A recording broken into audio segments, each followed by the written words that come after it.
É um grande prazer, uma grande honra ter sido convidado para dividir com vocês um pouco da minha experiência, daquilo que eu aprendi ao longo dos últimos anos e um pouco também da minha história. O meu objetivo em ter aceitado esse convite é através desse compartilhamento de informações e de experiências, de alguma forma, poder colaborar com essa fase que você está, essa fase tão importante e crucial da sua vida, onde você está se preparando, se qualificando e ainda decidindo para qual direção você vai seguir na sua vida e na sua carreira. Eu espero realmente que a minha experiência seja importante para você e colabore de alguma forma com as suas decisões futuras.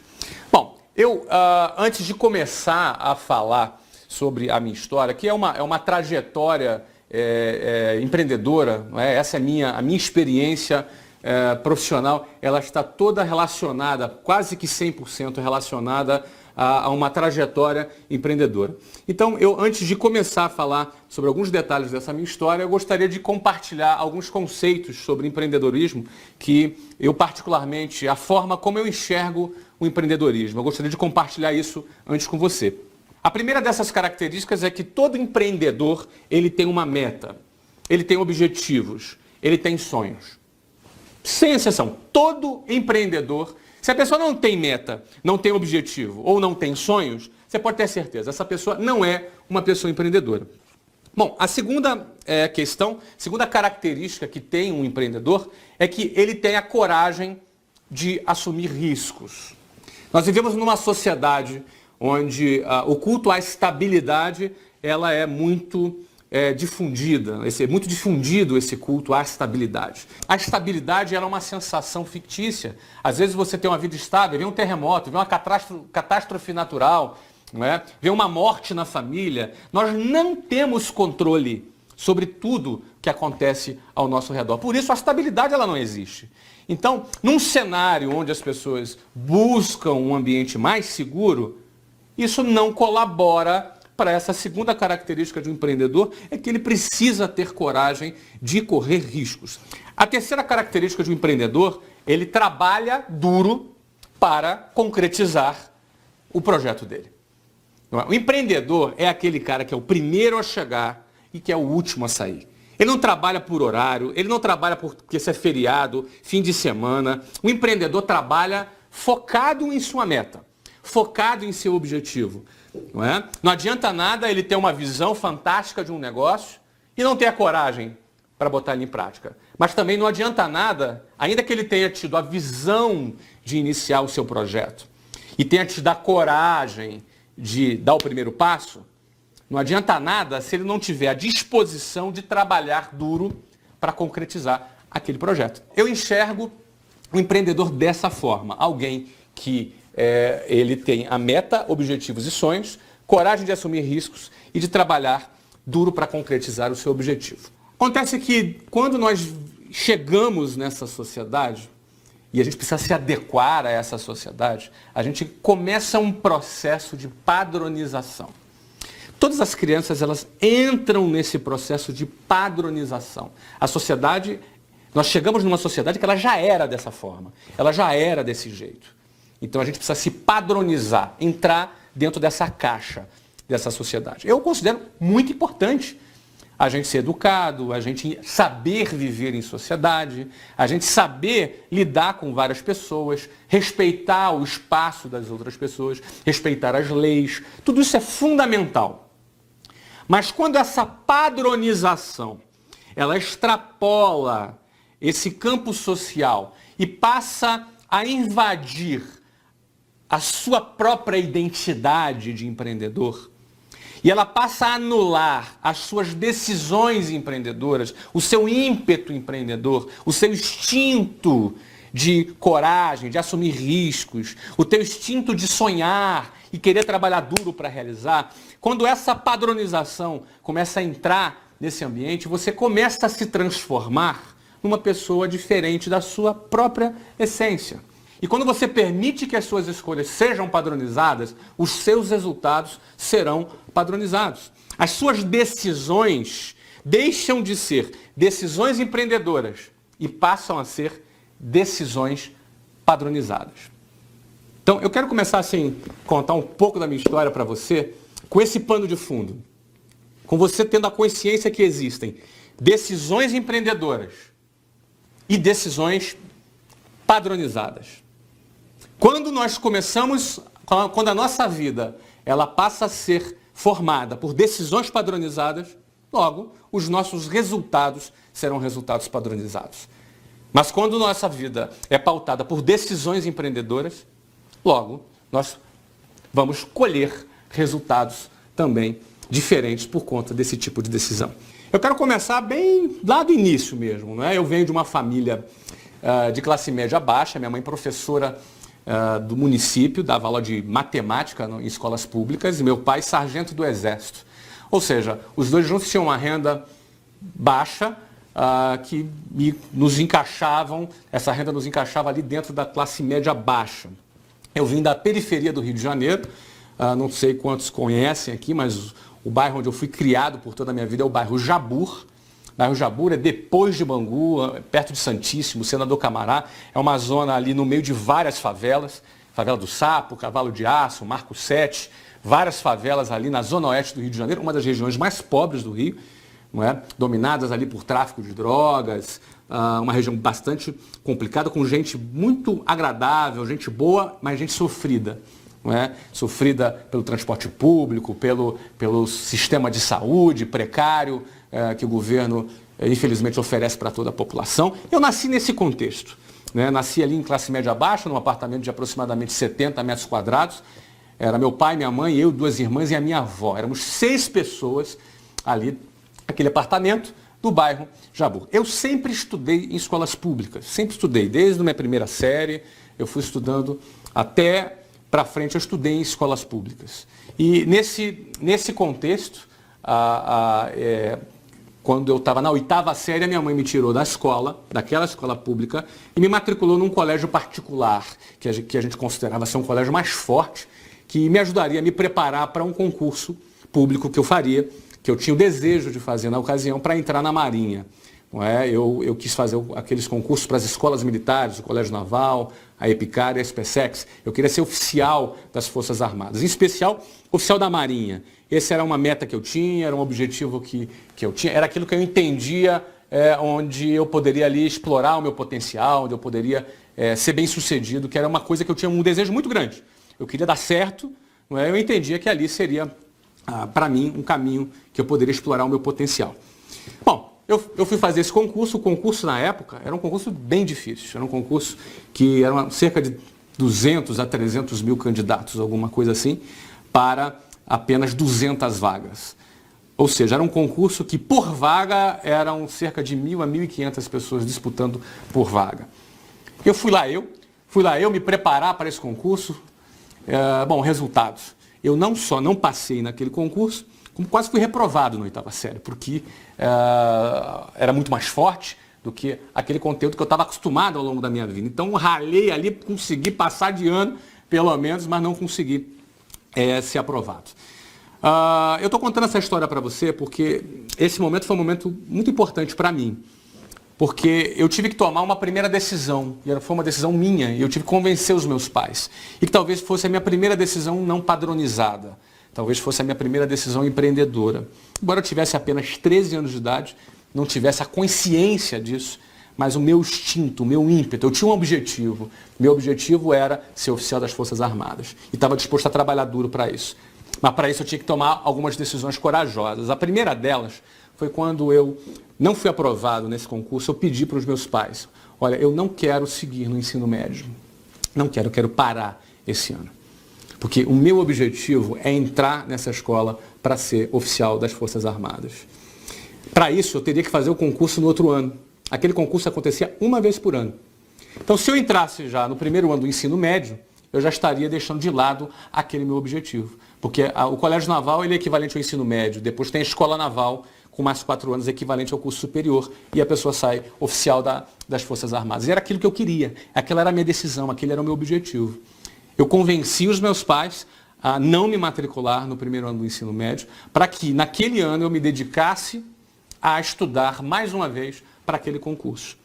Né? Eu entendi que se eu me preparasse mais um ano, eu teria muitas chances de conquistar uma daquelas 200 vagas dentre os mais de 200 mil, ou quem sabe 300 mil candidatos. Eu só não me lembro se é 200 ou 300 mil candidatos. Bom, assim foi. Meus pais me deram um voto de confiança, me permitiram que eu fizesse aquilo. Eu me matriculei num curso para me preparar e ralei pra caramba aquele ano. Estudei bastante. Estudei como eu não tinha estudado minha vida inteira. Estudei fim de semana, de noite. Eu me superei. Na minha referência, eu acho que eu tinha me superado. Chegou no final do ano, resultado. Qual foi o resultado? Eu não passei de novo. Mais uma vez, eu não passei. Eu fiquei talvez entre os 500 primeiros dos 200 mil, mas isso não era suficiente. Eram apenas 200 vagas.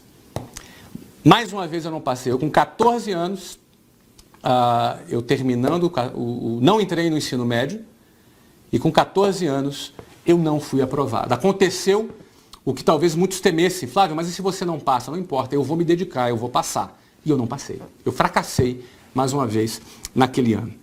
Diante daquele resultado, obviamente, que nem eu e nem meus pais ficaram satisfeitos, mas ao mesmo tempo meus pais reconheceram bastante o quanto eu me dediquei. Talvez não o suficiente, mas eles viram o quanto, para um garoto de 14 anos de idade, o quanto eu tinha me dedicado ali naquele objetivo, mas eu não fui bem sucedido. Embora, tendo ficado entre os 500 primeiros, já foi um excelente resultado. O que eu fiz no final daquele ano? Eu falei para os meus pais, eu quero fazer mais uma vez, eu vou fazer mais uma vez esse concurso. Eu vou passar, no próximo ano eu vou passar. Ah, mas você pode então, se matricula no primeiro ano do ensino médio e você, em paralelo, você faz o curso e faz o concurso. Porque se você não passa, você tem pelo menos garantido aqui que você está no primeiro ano do ensino médio, para você não atrasar um ano na sua vida. Não é? E o meu conceito era muito certo, eu era muito convicto. Atrasar um ano na minha vida era eu fazer o que eu não quero, porque eu queria atingir aquilo que eu queria. Aquele era a minha meta, era meu objetivo, era meu sonho. Eu passando naquele ano, não faria nenhum sentido aquele ano, eu teria que voltar igual. Não, mas se você não passa... Não, eu não passa, eu vou me dedicar, eu vou pagar o preço que for necessário. Essa foi a minha decisão. Convenci os meus pais, mais uma vez, disso. Convenci os meus pais. E aquele ano eu falei, não, eu vou estudar 2 vezes. O que eu achei que eu estudei muito, então não foi suficiente. Eu vou estudar o dobro, vou estudar mais. Eu vou pegar pesado, eu vou estudar mais. Eu tinha agora 14 anos. E o que aconteceu? Eu comecei aquele ano, aí estudei mais mesmo, estudei fim de semana, estudei mais. E além de ter estudado mais, eu também já tinha avançado, já tinha aprendido, eu já estava mais tarimbado naquele concurso. Bom, o resultado ao final da minha terceira tentativa, não é, com 14 anos, virando o ano que foi 1988, eu entrei no Colégio Naval, fui aprovado nas três provas, fui muito bem classificado e fui aprovado e entrei no Colégio Naval. É fato que hoje eu não sou um oficial da Marinha, você já faz ideia que eu não segui a carreira na Marinha. Não é? Eu não me identifiquei, porque na realidade dentro daquele processo eu via que eu precisava ser super padronizado dentro de um outro sistema. E realmente essa coisa de me sentir padronizado instintivamente já não me fazia bem. Eu não me adaptei com a vida militar e acabei saindo. Tive excelentes experiências, tenho grandes amigos na Marinha, mas acabei saindo. Mas o que eu trago daquela situação é que eu, aluno de escola pública, eu, aluno que recebia um conteúdo num nível bem mais baixo que os outros alunos das melhores escolas, me dedicando, ralando, correndo riscos, eu era capaz de atingir um objetivo. Eu tinha metas, objetivos e sonhos, eu tive a coragem de assumir riscos e eu trabalhei duro para concretizar aquele objetivo. Aquele foi o meu primeiro empreendimento ali, eu me entendendo por gente, não é? Não eu como espermatozoide. Ali eu me entendendo por gente, aquele ali foi um grande empreendimento e me trouxe muitos ensinamentos. Eu entendi que eu era capaz de conseguir aquilo que eu queria. O que eu quiser, eu sou capaz. O que eu quiser. O que eu botar na minha cabeça, eu sou capaz de conseguir. O que eu quiser. Agora eu vou ter que ter coragem de correr riscos. E eu tenho que ter disposição para ralar e trabalhar forte. Não é? Então, eu consegui hoje, fazendo essa análise, na época eu não tinha essa análise, mas fazendo hoje essa análise, eu vejo que aquilo foi muito importante para mim. Em especial, quando eu, saindo do Colégio Naval, meu novo objetivo eu gostava muito de matemática, física, exatas, eu tinha um excelente resultado nas provas, eu tinha muita facilidade. Então, eu escolhi fazer engenharia da computação, engenharia mecatrônica, ou engenharia de sistemas. Não é? Essa foi a área que eu escolhi para eu estudar. Eu fiz lá para a USP, para mecatrônica, para a Unicamp, para engenharia de computação e na UF, para ciência da computação. UF lá no Rio de Janeiro. Então assim, eu entendi na época, qual é a melhor faculdade que tem? A USP é boa, a Unicamp é boa, e eu não tinha nem hipótese de pagar uma faculdade, minha família não tinha nenhuma condição de pagar a faculdade para mim. Então, eu vou para essas melhores faculdades. Fiz o vestibular no final do terceiro ano, eu saí do Colégio Naval, fiz o vestibular. Foi muito fácil passar em todos os vestibulares, porque eu já estava muito preparado. Toda a preparação que eu fiz para aquele concurso me deu... eu estava preparado o suficiente, passei em todos os vestibulares e estava pronto para ir para a Unicamp, que tinha sido a minha escolha. Eu ia estudar na Unicamp e engenharia de computação. E aí uma história de amor começa. Eu conheci a Luciana, eu tinha... 18 anos de idade, e a Luciana tinha 15 anos de idade. Ela era linda. Aliás, ela é até hoje. Eu sou casado com a Luciana até hoje. Vamos fazer agora no final do ano, 21 anos de casados. Mas eu me apaixonei pela Luciana. A primeira menina que eu me apaixonei, e eu falei, não, eu não quero sair do lado dessa menina de jeito nenhum. Eu não vou para São Paulo. Eu não vou para São Paulo, eu não vou para a Unicamp. Aí um monte de gente já me chamou de maluco. Você tá louco, cara, vai para a Unicamp, você passou para lá, vai para lá. Não, eu não vou mais. Não vou para a Unicamp, me apaixonei pela Luciana, é do lado dessa menina que eu quero passar o resto da minha vida. Não é? Então, em 1991, como eu decidi não ir para a Unicamp, a minha decisão então foi ficar no Rio de Janeiro, na UF, estudando ciência da computação. A minha matrícula na UF, ela começaria no segundo semestre de 91. Então eu tinha o primeiro semestre inteiro, que eu não tinha nada para fazer, eu já tinha 19 anos. Eu pensei, pronto, vou arrumar um emprego. Pela primeira vez vou trabalhar, nunca tinha trabalhado. Eu comecei tarde a trabalhar, com 19 anos eu até considero que eu comecei tarde. Mas já falei, olha, eu vou ter uma experiência profissional. Minha faculdade era de manhã, ou seja, eu não tinha a menor possibilidade de trabalhar. Não é? Estudando de manhã, mas até começar a faculdade eu vou arrumar um bico, vou arrumar alguma coisa para eu poder ter pelo menos alguma experiência profissional. Vi um anúncio no jornal e eu falei, cara, tá aqui, ó, esse anúncio eu vou lá. Se eu for selecionado, se eu não for, pelo menos é uma experiência que eu vou ter. Então, assim eu tomei a decisão de buscar o meu primeiro emprego. Não é? E quando eu fui para esse anúncio, acordei lá, 5h30 da manhã, peguei lá o meu 396 lá no ponto final do Jabur, Praça Tiradentes, e o ônibus era lotado de gente, era 2 horas pela Avenida Brasil, 1h30, 2 horas se tivesse trânsito pela Avenida Brasil com ônibus lotados. Lá fui eu para a minha primeira entrevista de emprego. Cheguei lá às 8 horas da manhã. Quando eu cheguei tinha uma fila de umas 200 pessoas na fila. Eu fui ser atendido meio-dia e por uma razão que você não me pergunte qual, eu fui selecionado para participar de um processo seletivo com 40 pessoas. Nesse processo seletivo eu me encantei. Eu conheci a empresa, eu conheci a filosofia da empresa, eu conheci como eles pensavam. Enfim, eu tive um contato com esse ambiente empresarial, eu tive um contato com uma linguagem mais corporativa que eu nunca tinha tido. Até então, eu me media pelas minhas conquistas acadêmicas, eu era inteligente, eu passava no concurso, eu passava no vestibular. Pô, bacana, minha autoestima estava bacana, porque eu me sentia vencendo dentro daquele cenário. Mas quando eu entrei no ambiente corporativo e vi todo aquele cenário, eu falei, opa, existe um mundo aqui que eu não conheço. Existe um mundo que eu não conheço. Naquela empresa existia um plano de carreira, existia um processo meritocrático. O emprego que eu fui buscar era na área comercial, ou seja, o meu trabalho, caso eu fosse contratado, era matricular novos alunos, era trazer novos alunos para a escola, não é? Era vender a ideia daquele curso de inglês para trazer novos alunos para a escola. Não é? E não era lá um trabalho muito recomendado, porque eu não tinha salário fixo, não tinha carteira assinada, eu ganhava comissão. Era essa a minha condição, eu ganhava comissão. Então, você já pode imaginar, não é? Talvez muitas pessoas da minha família, não, isso aqui é uma coisa instável, isso não tem segurança, isso não tem futuro. Não é? Muitos amigos, Flávio, você é um menino inteligente, está vendendo o curso de inglês. Não é? Então eu acabei me envolvendo, eu me apaixonei por aquilo. Gostei de realizar o trabalho e, em especial, eu me apaixonei pelo plano de carreira. O plano de carreira daquela empresa dizia, ó, se você cumprir tal meta, você vai chegar a um determinado cargo, você vai ganhar tanto. Se você cumprir tal meta, você chega a tanto. Eu falei, cara, peraí. Se eu tenho um objetivo, tenho a coragem de assumir e estou disposto a pagar o preço, cara, só depende de mim. Se só depende de mim, eu vou fazer.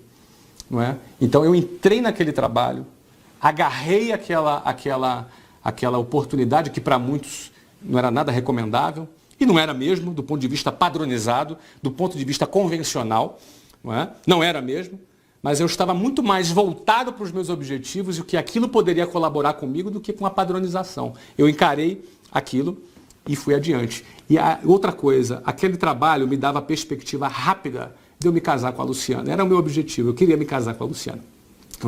O mais rápido possível. Era o meu objetivo, eu estava apaixonado e eu tinha certeza que eu queria passar o resto da vida do lado dela. O que aconteceu? Eu peguei, comecei a trabalhar, aí trabalhei forte, de manhã, de tarde, de noite, fui cumprindo as metas. Cheguei a gerente em 2 meses e meio. Ou seja, com 2 meses e meio de empresa eu já ganhava, tipo, a moeda de hoje, né? Que na época era cruzeiro, né? Então a moeda de hoje, tipo, uns R$2.000. Eu tinha 19 anos de idade. Não é? Fui trabalhando, fui transferido para a Venezuela, naquela empresa. Voltei para o Brasil, cheguei a um cargo de diretor. Aos 20 anos, eu tinha 20 anos e a Luciana 17 anos, eu me casei com a Luciana. Eu tinha 20 anos e a Luciana 17 anos. Muitos me chamaram de louco, de maluco, você tem que aproveitar a vida. Eu respeito, né? Eu acho que cada pessoa, eu respeito a decisão de cada pessoa. Mas para mim, aproveitar a vida era estar do lado da Luciana. Para mim, aproveitar a vida era construir a minha família, era construir a minha história. Essa era a minha forma de ver. Eu não queria estar padronizado, que não, tem que aproveitar a vida, tem que, enfim. Eu queria, era aquilo que eu escolhi para mim. Eu encontrei a pessoa certa e eu queria me casar com aquela pessoa. E me casei aos 20 anos de idade e ela com 17 anos. Aos 23 anos de idade, eu já ocupava um cargo de diretor e já ganhava um bom salário. Talvez eu ganhasse equivalente a uns R$15.000 hoje. Não é? Eu com 23 anos, a Luciana 20 anos. Luciana trabalhava na administração, ganhava mais uns R$2.000. Então talvez nós dois juntos já tivéssemos um equivalente a uma renda de R$17.000. Eu tinha 23 anos e ela 21 anos. É óbvio que no meio desse período eu já não tinha mais nenhum interesse na área de tecnologia, na área de ciência da computação. Minha faculdade ficou trancada lá. E eu fiquei dedicado 100% ao meu projeto. Só que com 23 anos, ainda que eu estivesse já ganhando esse salário, que era um bom salário, é um bom salário hoje, imagina na época, não é? Que já era um bom salário, eu já tinha uma vida mais estabilizada, eu já tinha um bom carro, não morava mais no bairro Jabu, morava já na zona sul do Rio de Janeiro, mais perto do trabalho. Ou seja, aos olhos convencionais, eu estava estabilizado, eu já estava numa situação melhor. Inclusive, muitas daquelas pessoas que no início me criticavam, que achavam que era loucura, que sai desse negócio, isso não tem futuro, já passavam ali. Eu já tinha 23 anos, casado, ganhando esse valor aí que eu falei para vocês, eu já passava já mais ser respeitado, mais bem tratado, as pessoas, realmente, né? Alguns até falavam, olha, eu sempre acreditei em você, eu falei, tá bom, não é? Então é sempre assim, não é? Mas uma decisão padronizada nesse momento seria o quê? Não, agora eu conquistei esse patamar, beleza, eu vou agora aqui manter aqui, né, minha situação. Não foi isso que eu fiz, não foi isso que eu fiz. Eu enxerguei que aquela empresa tinha algumas falhas, eu enxerguei que o produto dali tinha as suas limitações, não é? E percebi também que eles estavam tendo um resultado financeiro muito alto e não estavam dispostos a investir naquele processo. Além de eu achar que aquilo comprometia o futuro daquela empresa, comprometeria também o meu futuro.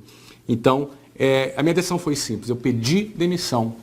Eu saí daquela empresa depois de trabalhar quase 4 anos, ganhando muito bem, não é, para abrir o meu próprio negócio. Então, no dia 3 de abril de 1995, a primeira unidade, a primeira escola da WhatsApp foi inaugurada no centro do Rio de Janeiro, na Rua da Alfândega, na esquina, com a Avenida Rio Branco. Foi a minha primeira empresa, a WhatsApp, que hoje acabou se tornando líder no setor de ensino de inglês para adultos, mas na época eu tinha 23 anos de idade, a Luciana tinha 20 anos de idade, e nós fundamos aquela empresa, que aquilo ali passou a ser a nossa meta, nosso objetivo e nosso sonho, que era criar a maior rede de ensino de línguas do Brasil para adultos. Essa era a nossa meta, não é? Então, nós, e além dessa ser a nossa meta, nós tivemos a coragem de pedir demissão e sair daquela empresa, sem nenhuma garantia. Simplesmente nós pedimos demissão e saímos. Nós já éramos casados, tínhamos aluguel para pagar, tínhamos contas para pagar, tínhamos responsabilidades para pagar, mas nós tínhamos uma meta, um objetivo e um sonho e reorganizamos a nossa vida, reduzimos nossas despesas, peguei meu carro bacana, vendi, peguei um carro mais simples, não é? Então, reorganizamos a nossa vida para iniciar um novo projeto. Nós tivemos a coragem de iniciar esse novo projeto e eu me dispus a ralar, a trabalhar da mesma maneira que eu estudei para passar naquele concurso quando eu tinha entre 13 e 15 anos de idade. Era a mesma coisa, era o mesmo DNA, era o mesmo conceito. E eu acreditava que eu era capaz de fazer.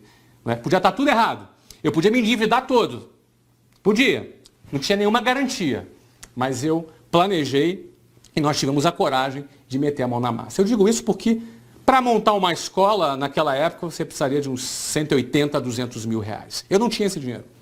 Nem meus pais poderiam me ajudar, porque meus pais não tinham a menor condição. O apartamento que eles moravam custavam cerca de 30 mil reais. Ou seja, praticamente não garantia nenhum aluguel. Não é? Então, eu tinha ali um desafio pela frente. Em primeiro lugar, eu tinha que alugar um imóvel. E o imóvel para uma escola, eu precisaria de pelo menos uns 400 metros quadrados bem localizados. Nós alugamos um imóvel na Avenida Rio Branco, ali na esquina na Rua da Alfândega, esquina com a Rio Branco, de 437 metros quadrados. Eu tinha que achar um louco que ao ouvir a minha história de um moleque de 23 anos de idade, que o cara acreditasse e alugasse o imóvel para mim. Você sabe que isso não é fácil. Até para você alugar um apartamentozinho pequenininho, te pedem trilhões de garantias. Eu levei muitos nãos. Levei não a imóveis, imobiliárias, que não deram nem atenção para mim. Até que eu achei um maluco, um louco, que ouviu a minha história, acreditou e alugou o imóvel para mim.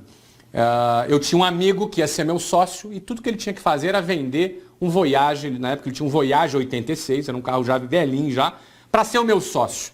Uma semana antes ele amarelou, ficou com medo de perder o Voyage dele. Ele amarelou e falou, Flávio, não vai dar, saiu fora, eu fiquei sem dinheiro e agora o que eu vou fazer? Fui lá conseguir 20 mil reais, 10 mil no meu e 10 mil no da Luciana. 20 mil reais no cheque especial, pagando 12% de juros ao mês. Isso não é nada que eu recomende para ninguém, mas foi o recurso que eu tive para poder iniciar o meu negócio. E é óbvio, 20 mil reais não era suficiente, né? Porque logo no outro mês tinha que pagar salário, logo no outro mês tinha que pagar aluguel, tinha que pagar energia, todas as despesas, não é? De 20 funcionários que inicialmente a escola teve. E aí, o que contou? O meu trabalho e a disposição de trabalhar. A gente tinha que vender, a gente tinha que captar novos alunos, a gente tinha que prospectar novos alunos. Né? Com o dinheiro da matrícula, com o dinheiro das mensalidades, eu tinha que pagar todos os meus compromissos. Aí, e se não captasse aluno? E se não tivesse dinheiro? Não tinha dinheiro para pagar? Simples assim. Mas na minha cabeça não existia essa possibilidade. Pode parecer estranho para você, mas eu já trabalhava há 4 anos nesse trabalho de prospecção de novos alunos. Eu estava bastante confiante que eu era capaz de fazer isso. E nós fizemos. Nós colocamos mais de 1.000 alunos na primeira escola, né, que foi mais do que suficiente para poder a gente pagar todos os nossos compromissos e ainda aos 9 meses, maio, junho, julho, agosto, setembro, outubro, novembro, dezembro, 8 meses.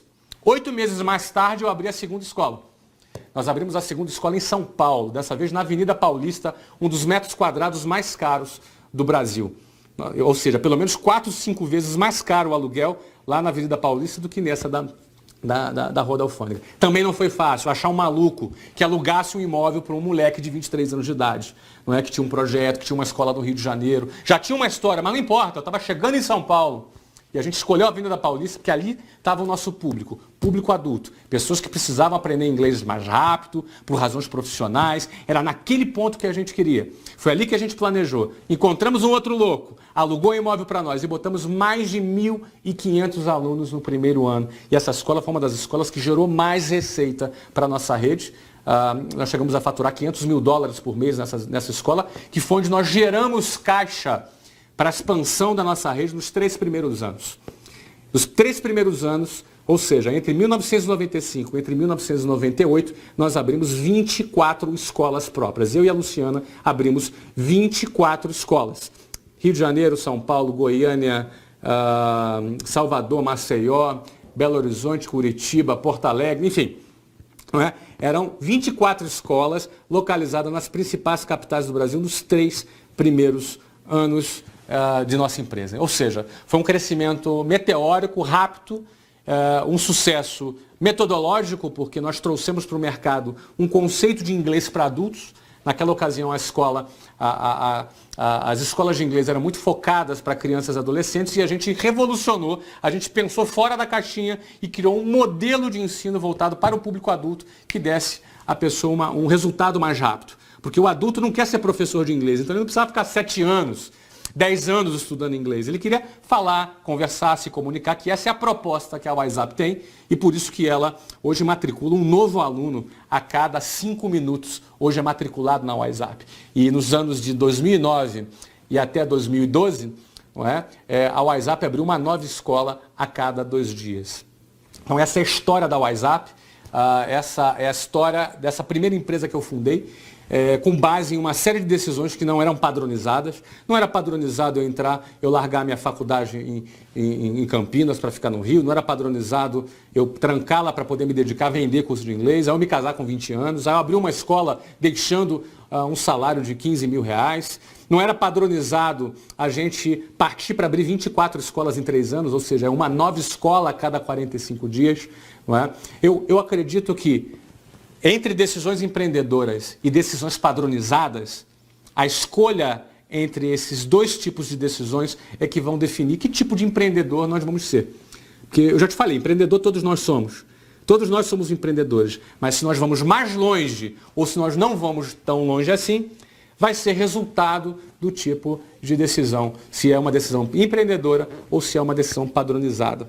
Não é? A WhatsApp foi vendida agora, no mês de abril de 2013 para Abril Educação, numa transação bilionária. Né? Isso é uma coisa pública, saiu em vários jornais, saiu em várias revistas. Não é? A concretização desse negócio, a realização do lucro desse negócio foi feita após 18 anos, não é? Entre 1995 e 2013. 18 anos mais tarde, a WhatsApp e todo o grupo Omets, que foi o grupo de empresas que eu dirigi e fundei, que a WhatsApp é apenas uma dessas empresas, talvez a mais famosa, que se tornou mais conhecida, não é? Mas esse grupo foi vendido, incorporado pelo Grupo Abril, que para um empreendedor, quando a sua empresa ela é vendida, é porque o mercado passou a ver valor nessa empresa. Ou seja, o ápice da realização de um empreendedor é quando ele cria um negócio e aquele negócio despertou interesse no mercado e ele é vendido. Eu hoje tenho 41 anos de idade, finalizei esse ciclo ali com as empresas relacionadas à educação de línguas, escolas de línguas, não é? E agora? Eu tenho 41 anos, então agora é hora da gente dar um tempo, vamos agora acalmar, vamos passear, quem sabe me aposentar. O que vocês acham? Tem uma outra coisa, empreendedor nunca se aposenta. Empreendedor é um cara que gosta de viver, gosta de realizar, entendeu? Ele não trabalha simplesmente por dinheiro, até porque já faz muito tempo, desde quando já a nossa empresa estava em desenvolvimento, não era já por razões financeiras, não é? Eu particularmente gosto muito de lidar com jovens, gosto muito de lidar com pessoas e acredito que a nossa experiência e o que a gente já viveu pode ajudar e colaborar com muitas pessoas. Então, não faz sentido agora para mim eu me aposentar. Então, eu já estou envolvido aí com alguns empreendimentos. Não é? Um deles, em 2009, nesse período, né, eu morei, além de ter morado na Venezuela e no Brasil, eu morei na Austrália também, morei nos Estados Unidos, Barcelona, e hoje eu moro em Londres. E desde Londres, de lá de Londres, eu comando os novos negócios que eu acabei me envolvendo nos Estados Unidos e no Brasil. Nos Estados Unidos, eu comprei um time de futebol. Não é? Eu gosto bastante de futebol, como todo brasileiro, e Orlando City Soccer. Se você quiser entrar lá no Facebook, conhecer, seguir a nossa página, nós estamos agora negociando a nossa entrada na MLS, Major League Soccer, que é a primeira divisão do futebol nos Estados Unidos. Eu falo futebol, é soccer, o futebol mesmo, o nosso futebol. Não é? Talvez muitos pensassem, nossa, o cara vai investir em futebol nos Estados Unidos, onde o mercado não é tão desenvolvido. Bom, pois é lá mesmo que o empreendedor quer investir. É lá mesmo onde o esporte não é desenvolvido, onde o empreendedor ele quer entrar. Lá nos Estados Unidos, um clube é uma empresa. Então, assim, muitas vezes me perguntam, cara, tu é flamenguista, por que você não investe no Flamengo? Eu não posso comprar o Flamengo, não é? O Flamengo é um clube, lá nos Estados Unidos os clubes são empresas. Então eu comprei um clube de futebol, nós estamos entrando na primeira divisão do futebol lá nos Estados Unidos em 2015. Vamos levar uma grande estrela brasileira para jogar, não é? E minha meta nesse clube, meu objetivo, o meu sonho é construir uma marca global de futebol. Assim como Manchester City, assim como Chelsea, assim como, enfim, como Flamengo, como Corinthians, como, enfim. Não é? Nós vamos construir uma marca global de futebol e onde dentro de um mercado onde atualmente, só para você ter ideia, os torneios nos Estados Unidos já têm 50% mais público do que o Brasil. Pra você ter ideia, a média do campeonato carioca nos estádios é de 2.300 torcedores por jogo. A média do campeonato paulista é de 5.000 torcedores por jogo. A média do campeonato brasileiro, que é o principal campeonato no Brasil, é de 12.000 torcedores por jogo. É óbvio que tem jogos com 50.000, mas na média, 12.000 torcedores por jogo. Lá no Brasil, aqui só para você ter ideia, lá nos Estados Unidos, a MLS tem uma média de 18.500 torcedores por jogo. Ou seja, a média de público nos Estados Unidos já é 50% maior do que aqui, no país do futebol, do Campeonato Brasileiro. 3,5 vezes maior do que o Campeonato Paulista, 9 vezes maior do que o Campeonato Carioca. Então, o futebol nos Estados Unidos está explodindo. Nós entramos agora no futebol e minha meta com esse clube é criar uma marca global de futebol. Recentemente fizemos um amistoso com o atual campeão brasileiro, o Fluminense. Foi transmitido ao vivo aqui pela Sport TV no Brasil. Quase a gente ganhou. A gente perdeu o jogo por 4-3 para o Fluminense. Foi um jogo bastante interessante. Esse é um dos empreendimentos que eu estou envolvido. Um segundo empreendimento que eu estou envolvido é o Geração de Valor. Talvez alguns conheçam, talvez outros não conheçam. Eu convido a você para visitar canal Geração de Valor no Facebook, facebook.com/canal Geração de Valor. Eu diariamente atualizo esse perfil. Eu pessoalmente tenho esse perfil com a finalidade de compartilhar minhas experiências, compartilhar conhecimento, encorajar e desafiar pessoas a acreditarem no seu potencial e a empreenderem. Só para você ter ideia, nesses últimos 24 meses eu fundei esse canal, criei esse perfil e comecei a escrever. Hoje nós temos mais de 1.200.000 pessoas que participam desse canal, que seguem o Geração de Valor no Facebook e acabam tendo contato com o conteúdo que eu pessoalmente desenvolvo. Inclusive eu convido a você a entrar na página e interagir comigo. Eu interajo ali com a página todos os dias, sem exceção, eu participo dessa página. Então esse é um empreendimento que eu tenho bastante carinho, que é onde eu divido meu conhecimento, que é onde eu ali compartilho minha visão e experiências com jovens que estão ali iniciando a sua carreira, e você é convidado a participar também dessa página. No segundo semestre, agora no final desse segundo semestre agora, nós vamos lançar a segunda fase do Geração de Valor, que para aqueles que querem se aprofundar, nós vamos criar eventos e cursos voltados para quem deseja explorar mais o seu potencial e para quem deseja empreender. Você está convidado ali, ao participar da página, você já vai ficar antenado de tudo que está acontecendo por ali. Não é? E tem mais novidades, tem mais coisas que eu ainda não anunciei e que em breve vou anunciar a respeito dos meus novos empreendimentos. Mas o que eu quero deixar aqui registrado para você é que eu venho de família de classe média baixa, eu venho de escolas públicas, tá? Eu não tenho QI, quem me indique, eu nunca tive nenhum favorecimento, nunca fiz negócios com o governo, aliás, não quero, nunca fiz, nunca pretendo fazer negócios com o governo, não é? Então, eu entendo que eu não sou melhor do que ninguém. Eu passei 2 horas, de 2 horas para ir, entre 2 horas para voltar, 4 horas por dia amassado dentro de um ônibus ou dentro de um trem para ir e voltar do meu trabalho, mas com uma meta, com um objetivo e com um sonho.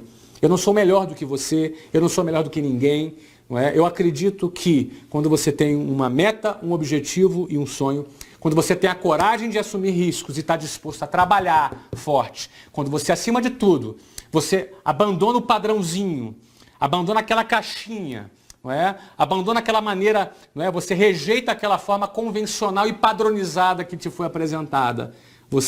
Um novo cenário abre para você, não é? Você passa a acreditar que você é capaz de realizar. E quando você acredita, quando você sonha e tem coragem e está disposto a trabalhar, as suas chances de vencer, elas aumentam muito mais. Então, a mensagem que eu quero deixar para você é que acredite no seu potencial. Tá? Não se intimide com as chacotas ou com as críticas. Não é? Tenha coragem de pensar fora do padrão. E se faz muito tempo que não estão te chamando de louco, é que você deve estar errando alguma coisa. Porque todas as vezes que você resolver sair do padrão, você vai ser criticado, vai ser chamado de louco. Acho que o Brasil, o mundo precisa de novos líderes, pessoas corajosas que sejam dispostas a fazer a diferença. Em todos os setores da sociedade, inclusive na política, inclusive no setor empresarial, no setor das organizações não governamentais, no setor social. Não é? Eventualmente você é um cara mais artístico, então empreenda no seu lado mais artístico, tenha coragem de assumir aquilo que você quer, né? De correr riscos para você realizar o seu projeto de vida. Cada um tem seu projeto, eu contei o meu aqui, isso aqui não é uma regra, não é? É minha vida, é minha história, mas eu acredito que para a sua vida, para o seu projeto de vida, o que você quer alcançar para você, eu acredito que esses princípios, de alguma forma, pelo menos eu desejo que tenha colaborado com você. Tá legal, gente? Pessoal, um grande abraço, um prazer imenso aqui ter investido esse tempo junto com vocês. Eu desejo tudo de melhor, todo sucesso para você na sua carreira. Um abraço.